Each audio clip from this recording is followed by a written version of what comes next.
Students, हम लोग देखेंगे हमारा नेक्स्ट टॉपिक है, वो टॉपिक क्या है हमारा, meaning of refrigeration effect, unit of refrigeration and COP. Hindi में अगर बोले तो हमारा प्रशीतन प्रभाव और प्रशीतन की इकाई और निष्पादन गुणांक का अर्थ बताइए। ठीक है, तो उसके रूप में हम सबसे पहले देखेंगे कि रेफ्रिजरेशन इफेक्ट जो है हमारा, या प्रशीतन प्रभाव पहले पढ़ेंगे, उसके बाद यूनिट ऑफ रेफ्रिजरेशन, उसके बाद सीओपी पढ़ेंगे। तो सबसे पहले देखते हैं रेफ्रिजरेशन इफेक्ट या फिर प्रशीतन प्रभाव। देखो, रेफ्रिजरेशन इफेक्ट को बोलते हैं हिंदी में प्रशीतन प्रभाव। तो होता क्या है ये प्रशीतन प्रभाव का मतलब क्या है? देखिए, मूल बात करें तो रेफ्रिजरेशन इफेक्ट का मतलब यह हुआ कि भैया कितनी ठंडक हमें मिल रही है, सीधी सी बात है। लेकिन फिलहाल देख लेते हैं, the heat removed from a substance, किसी भी सब्सटेंस या सिस्टम के द्वारा हीट का रिमूव होना इन अ गिवन टाइम, किसी निश्चित समय में, जो भी हमारा समय दिया गया है उस समय में जो है किसी भी सब्सटेंस के द्वारा, ये सब्सटेंस के अंदर से या फिर सिस्टम के अंदर से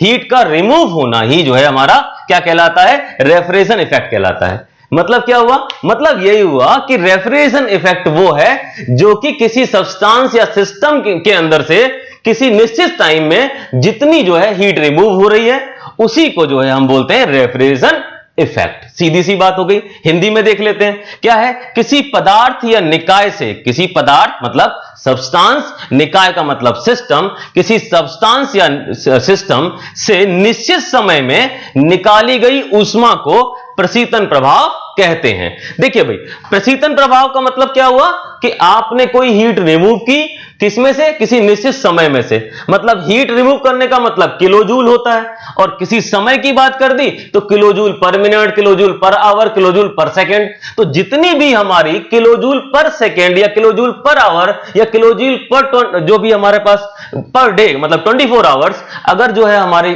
जो हीट रिमूव हो रही है उसी को जो है हम क्या बोलेंगे, प्रशीतन प्रभाव बोलेंगे। ठीक है, तो ये हमारा हो गया रेफ्रिजरेशन इफेक्ट। डेफिनेशन आएगी प्रॉपर, आपको इतनी ही लिखनी है, इसी से काम चल जाएगा, थोड़ा बहुत इधर उधर से आपको मिल जाएगा।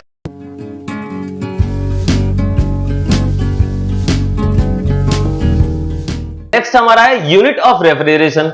देखो, यूनिट ऑफ रेफ्रिजरेशन का मतलब क्या हुआ, हिंदी में बोले तो प्रशीतन इकाई का मतलब क्या हुआ। प्रशीतन इकाई का मतलब यह हुआ कि भैया रेफ्रिजरेशन तो हम कर रहे हैं लेकिन इसको नापें क्या। अरे जैसे आप रेफ्रिजरेटर इस्तेमाल करते हैं या और चीज इस्तेमाल, आपको पता होता है कितने टन का है, तो बात करते हैं। यहां पर वही है, रेफ्रिजरेशन की इकाई क्या कहलाएगी, यहां पर प्रशीतन की इकाई क्या कहलाएगी। हिंदी में देखते हैं कि प्रशीतन की प्रैक्टिकल इकाई को टन या 1 TR के द्वारा प्रदर्शित करते हैं, मतलब इसे टन बोलते हैं, या टन ऑफ रेफ्रिजरेशन बोलते हैं, या प्रशीतन का जो है टन बोलते हैं, या टन का प्रशीतन, इस तरीके से प्रदर्शित करते हैं। अच्छा चलो, अब इसकी डेफिनेशन देखते हैं कि 1 TR होता क्या है, मतलब टन ऑफ रेफ्रिजरेशन होता क्या है। टन में तो हम प्रदर्शित करते हैं, इसकी इकाई पता लग गई हमें। तो देखते हैं, यदि 1 किलोग्राम बर्फ को, मतलब 1000 किलोग्राम बर्फ को, यदि 1000 किलोग्राम बर्फ को 0 डिग्री सेल्सियस पे, 0 डिग्री सेल्सियस तापमान पर रख दें, मतलब कोई बर्फ 1000 किलोग्राम की बर्फ है, ठीक है, और उसको क्या कर रहे हैं आप, उसको 0 डिग्री सेल्सियस पे रख रहे हैं, ठीक है, और वह अपनी ऊष्मा से 24 घंटे में पिघल जाए। मतलब अगर आप 1000 किलोग्राम मतलब 1 टन, बात तो एक ही है ना, 1000 किलोग्राम बोल दें या फिर 1 टन बोल दें, तो 1000 किलोग्राम की बर्फ को 0 डिग्री सेल्सियस पे एक जगह रख दिया आपने और वो अपने आप मेल्ट होने लगे, पिघलने लगे। कितने में? 24 आवर्स में पूरी पिघल जाए। समझ रहे हैं बात को? तो 24 आवर्स में जो पूरी पिघल जाएगी, अच्छा पिघलेगी क्यों? तो अपनी ऊष्मा से, अपनी ऊष्मा उसकी क्या है, उसकी लेटेंट हीट, मतलब उसकी जो है गुप्त ऊष्मा। तो अगर कोई बर्फ जो है 0 डिग्री सेल्सियस पे अपनी जो है गुप्त ऊष्मा के द्वारा 24 घंटे में पिघल जाए और उससे जो रेफ्रिजरेशन इफेक्ट आएगा, मतलब जो है प्रशीतन प्रभाव आएगा, वो आएगा 1 टन प्रशीतन, मतलब उसे जो है 1 टन प्रशीतन कहते हैं। 1 टन प्रशीतन का मतलब 1 TR। ध्यान देना, यहां पर आप जो है TR से व्यक्त कर रहे हैं, तो यहां पर क्या होगा, 1 TR, इसका मतलब क्या हुआ, 1 टन प्रशीतन होगा। ठीक है, तो यह हो गया हमारे पास 1 टन रेफ्रिजरेशन या 1 टन प्रशीतन का यहां पर मीनिंग या फिर डेफिनेशन। ठीक है, इंग्लिश में देख लेते हैं क्या है, देखते हैं। The practical unit of refrigeration, refrigeration की प्रैक्टिकल यूनिट जो है is expressed in terms of, उसे हम इन टर्म्स ऑफ व्यक्त करते हैं उसको इन टर्म्स ऑफ ठीक है, in terms of ton of refrigeration, मतलब टन ऑफ रेफ्रिजरेशन का मतलब TR। ठीक है, मतलब यह हुआ कि जो हमारा जो है रेफ्रिजरेशन जो हमारा है उसको जो है हम किस में व्यक्त करते हैं, या फिर यूनिट ऑफ रेफ्रिजरेशन क्या है हमारी, टन ऑफ रेफ्रिजरेशन, TR के द्वारा इसको एक्सप्रेस करते हैं। ठीक है, उसके अलावा देखते हैं ए टन ऑफ रेफ्रिजरेशन, इसका मतलब ये डेफिनेशन जो है ये टन ऑफ रेफ्रिजरेशन 1 TR की डेफिनेशन है। Ton of refrigeration is defined as the amount of refrigeration effect produced by the uniform melting of 1000 kg या फिर 1 ton of ice from and at 0 degree Celsius in 24 hours. देखिए क्या है, कह रहा है यहां पे कि अगर हमारा 1000 किलोग्राम जो या 1 टन आइस है वो 0 डिग्री सेल्सियस पे 24 आवर्स में यूनिफॉर्म मेल्टिंग हो जाए उस आइस की, ठीक है, और उससे जो रेफ्रिजरेशन इफेक्ट प्रोड्यूस होगा उसी रेफ्रिजरेशन इफेक्ट का अमाउंट मतलब उसकी मात्रा क्या कहलाएगी, हमारा 1 टन ऑफ रेफ्रिजरेशन कहलाएगी। सीधा सा बात है, समझ लिया आपने। अब इसको और डिटेल में समझ लेते हैं। मान लेते हैं कि आप जो है एक ब्लॉक देख रहे हैं 1 टन का, 1000 किलोग्राम का आइस का एक ब्लॉक है और उसको अपने 0 डिग्री सेल्सियस पे रख दिया, तो वहां पर 0 डिग्री सेल्सियस की जो एयर होगी वो उससे टकराएगी और वो और ज्यादा कूल हो जाएगी। और 1 टन जो आइस है, ये लिखा हुआ 1 टन ऑफ आइस, ये 1 टन ऑफ आइस जो है वो क्या होगी, वो अपनी लेटेंट हीट मतलब गुप्त ऊष्मा से क्या होगी, पिघलने लगेगी। कितने टाइम में पिघल जाए, 24 आवर्स में पिघले। तो जो रेफ्रिजरेशन इफेक्ट आएगा उसी को जो है 1 TR मतलब एक TR या फिर 1 टन ऑफ रेफ्रिजरेशन, अगर हिंदी में बोले तो 1 टन प्रशीतन कहलाएगा। ठीक है, बात समझ में आई। अच्छा एक चीज और है, स्टार पॉइंट लगा हुआ है, ये इंपॉर्टेंट पॉइंट है। क्या कहता है यहां पे, 1 टन मतलब 1000 kg of ice square 1 ton refrigeration, यहां पे लिखा हुआ है 1 टन या फिर 1000 kg of ice requires 335 kilojoule per kg, मतलब 335 kilojoule per kg latent heat to melt.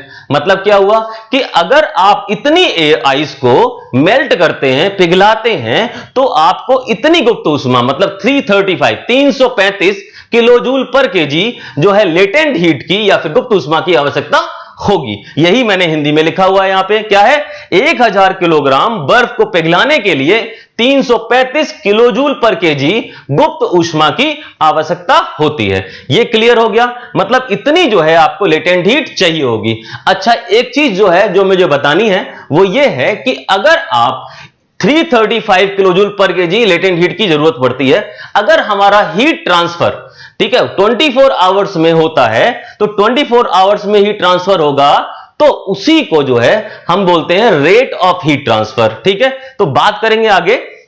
अब हम इसको समझ लेते हैं कि इससे जो है 1 TR का जो है वैल्यू कितना निकलेगा और उस वैल्यू को यहां से निकालते हैं। ठीक है, ये अभी कंप्लीट नहीं हुआ है, इसका कुछ कैलकुलेशन भी है। ठीक है, तो देख लेते हैं।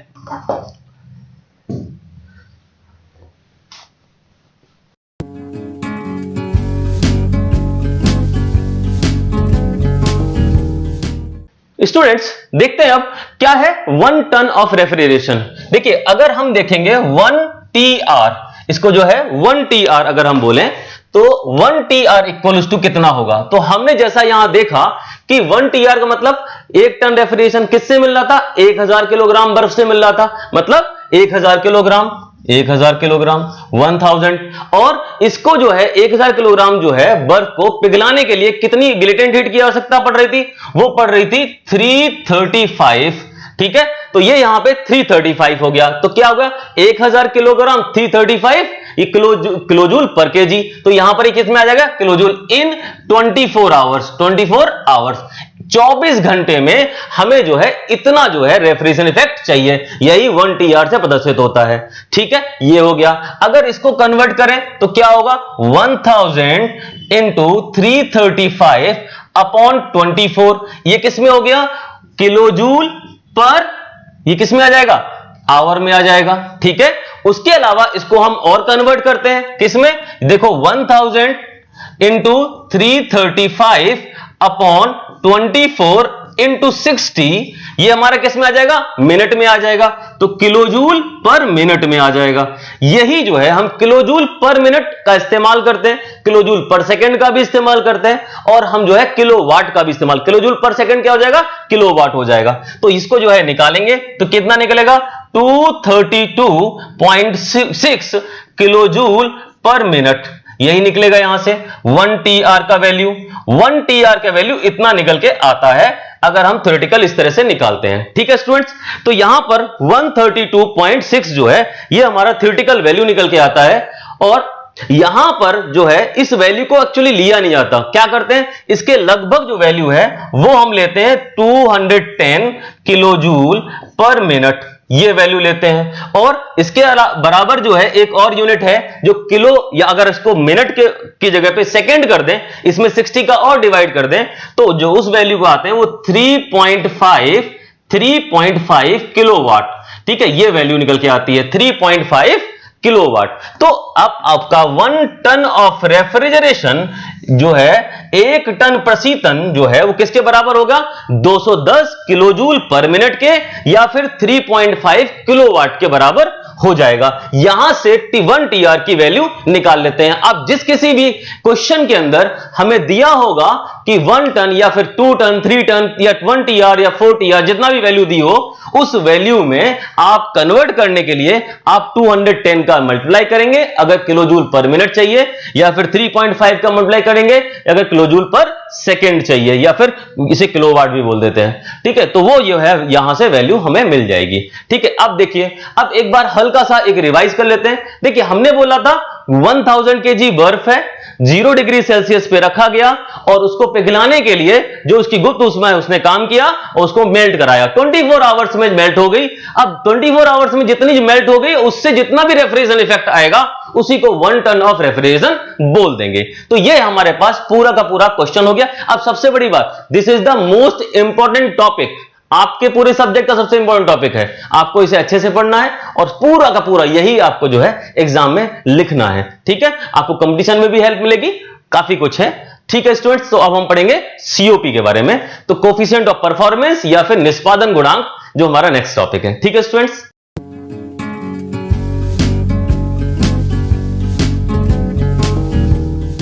स्टूडेंट्स अब हम लोग देखेंगे कोफिशिएंट ऑफ परफॉर्मेंस। ठीक है, कोफिशिएंट ऑफ परफॉर्मेंस को शॉर्ट में क्या बोलते हैं, इसको बोलते हैं सीओपी, हिंदी में बोलेंगे निष्पादन गुणांक। देखो, निष्पादन गुणांक एक इसका जो है प्योर हिंदी वर्ड नहीं है। ठीक है, तो जो अवेलेबल है वो मैंने आपको बताया, लेकिन इंग्लिश में इसको कोफिशिएंट ऑफ परफॉर्मेंस ही बोलते हैं, सीओपी बोलते हैं। इंग्लिश में देखिए क्या लिखा हुआ है, it is briefly written as COP, मतलब इसको जो है ब्रीफली सीओपी भी बोल देते हैं। देखिए C.O.P, इस तरह से कई बार कुछ लोग इसको इकट्ठा करके सीओपी बोल देते हैं। तो यहां पर जो है, यहां पर सीओपी जो है इसका ब्रीफ में इसका नाम है, इसको सीओपी लिखते हैं। चलिए इसकी डेफिनेशन देख लेते हैं, डेफिनेशन बहुत इंपॉर्टेंट है। It is the ratio of desired effect, it is the ratio of desired effect of refrigeration, refrigeration के डिजायर्ड इफेक्ट का अनुपात किसके रेस्पेक्ट में, वर्क डन के रेस्पेक्ट में, work done on the refrigerant. मतलब यह हुआ कि it is the ratio of desired effect of refrigeration to the work done on the refrigerant, मतलब रेफ्रिजरेंट पर जो कार्य किया जा रहा है वो, और यहां पर रेफ्रिजरेशन का जो है डिजायर्ड इफेक्ट, इन दोनों के अनुपात को जो है हम क्या बोलते हैं, कोफिशिएंट ऑफ परफॉर्मेंस कहते हैं। मतलब क्या हुआ कि रेशियो किस किस का है, डिजायर्ड इफेक्ट ऑफ रेफ्रिजरेशन और work done on the refrigerant. एक वर्ड आपको यहां पर रेफ्रिजरेंट मिल गया। अच्छा, ये रेफ्रिजरेंट नाम का हमारा चैप्टर भी है। तो रेफ्रिजरेंट का मतलब यह हुआ कि देखो, जब भी कोई भी हमारा जो है रेफ्रिजरेशन सिस्टम होगा उसके अंदर वर्किंग फ्लूइड जो है वो रेफ्रिजरेंट कहलाता है। मतलब जो कार्यकारी तरल जो है वो हमारे सिस्टम के अंदर जो बह रहा है उसको जो है हम रेफ्रिजरेंट कहते हैं। तो रेफ्रिजरेंट ही हमारा काम करता है। तो रेफ्रिजरेंट जो है काम कर रहा है वो, और जो है रेफ्रिजरेशन का जो प्रभाव प्राप्त हो रहा है, इन दोनों के अनुपात को जो है हम क्या बोलते हैं, निष्पादन गुणांक बोलते हैं। हिंदी में वापस से आ जाए, क्या है, इसे संक्षिप्त रूप में सीओपी भी कहते हैं। ठीक है, यह बात सही है, हमें पता लग गया कि सीओपी कहते हैं। अच्छा, एक चीज और, यह इसका डेफिनेशन है हिंदी में, प्रशीतन के आवश्यक प्रभाव, प्रशीतन का जो आवश्यक प्रभाव तथा रेफ्रिजरेंट पर किए गए कार्य, तथा रेफ्रिजरेंट पर किए गए कार्य के अनुपात को हम क्या बोलते हैं, निष्पादन गुणांक या फिर सीओपी कहते हैं। हिंदी में भी हो गया। मेरे हिसाब से इतना समझ में आ गया, आपको सफिशिएंट है। एग्जाम में पॉइंट ऑफ व्यू से आपको इजी डेफिनेशन लिखनी है। ठीक है, तो इसको कैसे लिखेंगे, हमने दो रेशियो लिए थे, एक रेशियो था रेफ्रिजरेशन डिजायर्ड इफेक्ट का रेफ्रिजरेशन के, और दूसरा क्या था हमारा वर्क डन था। तो रेशियो में कौन कौन से ऊपर था, डिजायर्ड इफेक्ट ऑफ रेफ्रिजरेशन ये हो गया ऊपर, और work done on the refrigerant. तो सीओपी इक्वल्स टू क्या हो जाएगा, desired effect over work done. ठीक है, तो क्या हो, डिजायर्ड इफेक्ट को क्यू से संबंध प्रदर्शित करते हैं, क्यू कैपिटल क्यू है, ये capital Q upon capital W, मतलब यहां पर प्रशीतन प्रशीतन प्रभाव और जो है किया गया कार्य का अनुपात ही जो है हमारा सीओपी कहलाता है। ये यहां से आपको मिल जाएगा। ठीक है, चलिए उसके अलावा एक चीज और, COP is the reciprocal of efficiency of heat engine.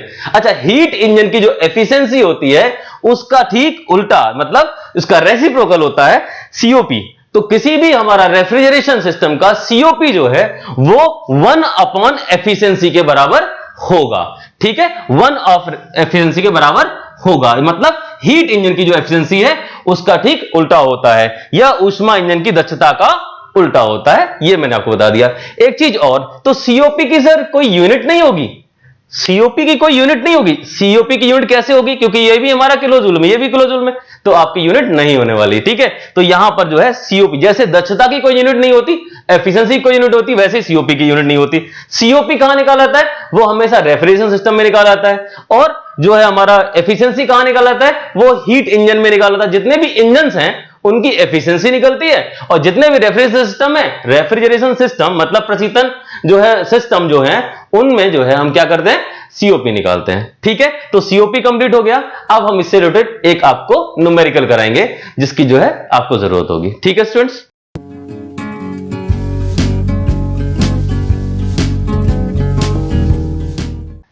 देखिए हम लोग एक न्यूमेरिकल करते हैं सीओपी के ऊपर, कोएफिशिएंट ऑफ परफॉर्मेंस के ऊपर, मतलब निष्पादन गुणांक का एक न्यूमेरिकल है। इस न्यूमेरिकल को करेंगे तो हमें ये क्लियर हो जाए किस तरीके से जो है हमारा रेशियो जो है किस तरीके से हम उसको फाइंड आउट करते हैं। चलिए देख लेते हैं क्या है हमारा क्वेश्चन। सबसे पहले देखिए न्यूमेरिकल है हमारा, क्या न्यूमेरिकल है, देखिए फाइंड द सीओपी, क्या करना है, सीओपी फाइंड करना है किसका, ऑफ रेफ्रिजरेशन सिस्टम का, किसी रेफ्रिजरेशन सिस्टम का जो है एक सीओपी निकालना है। ठीक है, चलिए प्रशीतन निकाय का, इफ द वर्क इनपुट दिया हुआ है कितना, 80 किलो जूल पर केजी जो है हमारा वर्क इनपुट दिया हुआ है, एंड रेफ्रिजरेशन इफेक्ट मतलब जो है प्रशीतन प्रभाव कितना दिया हुआ है, प्रोड्यूस कितना हो रहा है, वो हो रहा है 160 किलो जूल पर केजी, मतलब 160 किलो जूल पर केजी हमारा क्या प्रोड्यूस हो रहा है, रेफ्रिजरेशन इफेक्ट प्रोड्यूस हो रहा है। ठीक है, अच्छा किससे, ऑफ रेफ्रिजरेंट फ्लोइंग, मतलब जो है हमारा रेफ्रिजरेंट फ्लो होता है उससे जो है रेफ्रिजरेशन इफेक्ट जो है 160 जो है हमारा प्रोड्यूस हो रहा है, जब हमारा उसके ऊपर वर्क डन हो रहा है कितना, 80 किलो जूल पर केजी। ठीक है, हिंदी में देख लेते हैं, किसी प्रशीतन संयंत्र के द्वारा अवशोषित ऊष्मा, प्रशीतन संयंत्र के द्वारा अवशोषित ऊष्मा 160 किलो जूल पर केजी है। ये हमारा अवशोषित ऊष्मा हो गई, जिसको अवशोषित करने के लिए 80 किलो जूल पर केजी का कार्य करना पड़ रहा है। ये हमारा कार्य करना पड़ रहा है जिससे इतना ऊष्मा जो है अवशोषित हो रही है। ठीक है, अच्छा तो निष्पादन गुणांक क्या होगा, निष्पादन गुणांक निकालना है, मतलब सीओपी निकालनी है। चलिए इसको सॉल्व करते हैं। इतना है क्वेश्चन, इसको बहुत एक लाइन में कवर कर सकते हैं, लेकिन फिर भी एग्जाम के पॉइंट ऑफ व्यू से आपको प्रॉपर लिखना होगा। देखिए सॉल्यूशन क्या होगा, देखो दिया क्या है हमारा, गिवन क्या है, गिवन दिया क्या है, दिया हुआ है हमारा वर्क इनपुट, पहला क्या दिया हुआ है, वर्क इनपुट कितना है, 80 किलो जूल पर केजी। तो वर्क इनपुट मतलब जो कार्य दिया हुआ है W, वो दिया हुआ है 80 किलो जूल पर केजी, ये हमारा वर्क इनपुट दिया हुआ है। ठीक है, उसके अलावा ठीक है स्टूडेंट, उसके बाद रेफ्रिजरेशन इफेक्ट प्रशीतन प्रभाव, मतलब क्या हुआ, एक तो हमारा दिया हुआ है वर्क इनपुट, कार्य कितना है, कितना कार्य हमारा यहां पे हो रहा है, work input is 80 kilo joule पर केजी, वो दिया हुआ है 80 किलो जूल पर केजी। ठीक है, W दिया हुआ है हमें। उसके अलावा रेफ्रिजरेशन इफेक्ट प्रशीतन प्रभाव जो है, रेफ्रिजरेशन इफेक्ट जो है, ये प्रशीतन प्रभाव या फिर अवशोषित ऊष्मा जो है दी हुई है, वो कितनी दी हुई है, Q इक्वल्स टू होता है ये 160 किलो जूल पर केजी दिया हुआ है। तो हमारे पास W भी है और हमारे पास Q भी है, W और Q दोनों दिया हुआ है। अच्छा निकालना क्या है, COP या फिर निष्पादन गुणांक निकालना है। तो बोल सकते हैं निष्पादन गुणांक, निष्पादन गुणांक, इसका फॉर्मूला क्या होता है, COP का, COP इक्वल होता है Q अपॉन W।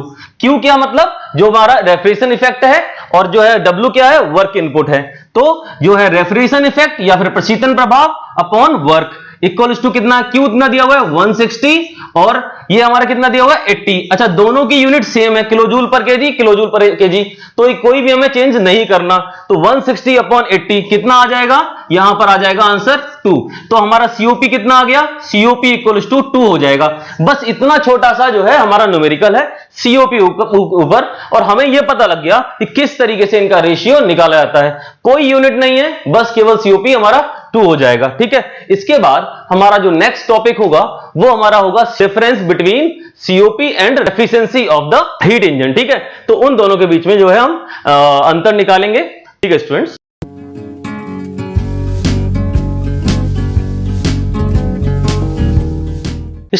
अब हम लोग पढ़ने वाले हैं difference between COP and efficiency, मतलब निष्पादन गुणांक तथा दक्षता के बीच में अंतर पढ़ने वाले हैं। ठीक है, अब देखिए सबसे बड़ी चीज ये है कि इन दोनों का डिफरेंस इस तरह से बनाया गया है कि एग्जाम में डायरेक्टली पूछा जा सके। तो पहले चैप्टर से ये भी इंपॉर्टेंट पॉइंट है। मतलब क्या हुआ, मतलब 5 नंबर में आपको ये पूछा जा सकता है कि what is the difference between COP and efficiency, या निष्पादन गुणांक तथा दक्षता में क्या अंतर होता है। ठीक है, तो सबसे पहले देखेंगे पहला पॉइंट क्या कहता है, here amount of heat extracted during process, मतलब प्रोसेस के दौरान, ड्यूरिंग द प्रोसेस, जो हमारा during the process heat extracted, यही जो है हमारा COP कहलाता है। मतलब जितना जो है अमाउंट प्रोसेस के दौरान क्या होता है, एक्सट्रैक्ट होता है, उसी को जो है हम COP बोल रहे थे। इसमें संयंत्र के ऊष्मा को बाहर निकाला जाता है। मतलब क्या हुआ, मतलब यह हुआ कि जब हम रेफ्रिजरेशन करते हैं, रेफ्रिजरेशन में हम देखते हैं तो क्या देखते हैं, रेफ्रिजरेशन में हम देखते हैं कि भैया हीट का जो है एक्सट्रैक्शन हो रहा है, हीट जो है निकाली जा रही है प्रोसेस के दौरान।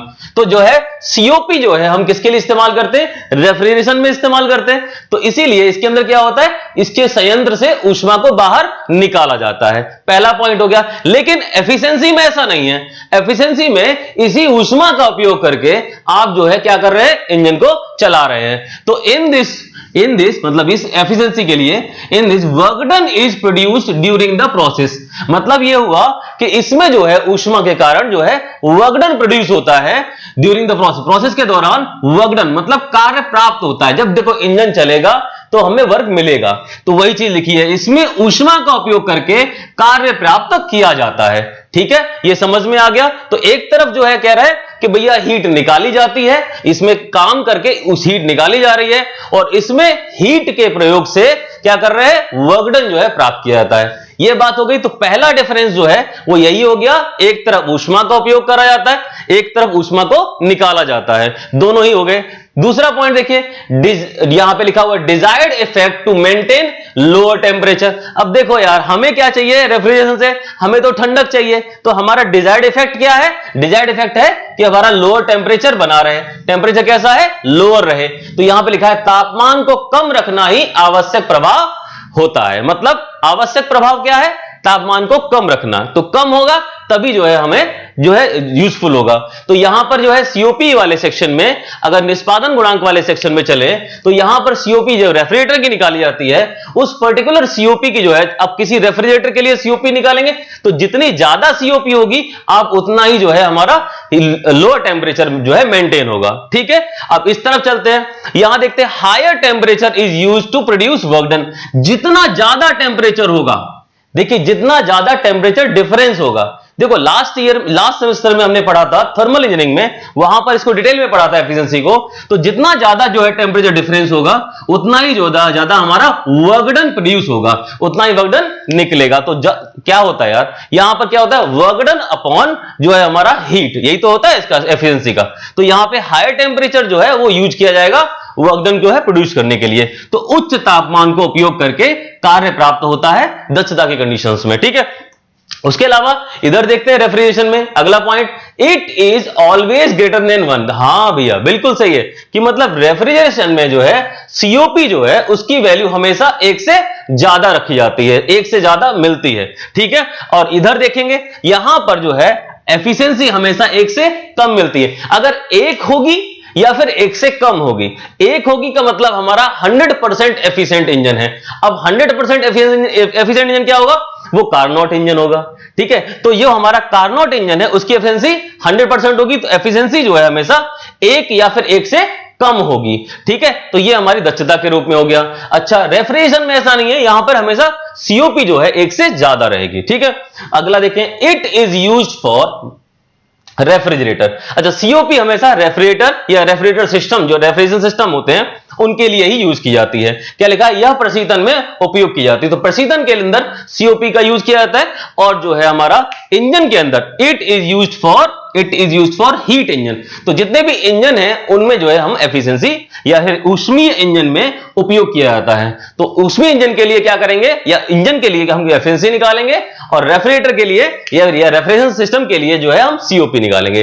तो ये हमारे पास क्या हो गए, ये हमारे पास जो है डिफरेंस हो गए सीओपी और एफिशिएंसी के लिए। अच्छा, इन दोनों ही जो है डिफरेंस को प्रॉपर वे में अगर लिखेंगे एग्जाम में तो जो है आपको पूरे मार्क्स मिलेंगे। ठीक है स्टूडेंट्स, एक बार देख लीजिए इसको, सीओपी और एफिशिएंसी जो है इन दोनों के बीच में ये डिफरेंस है।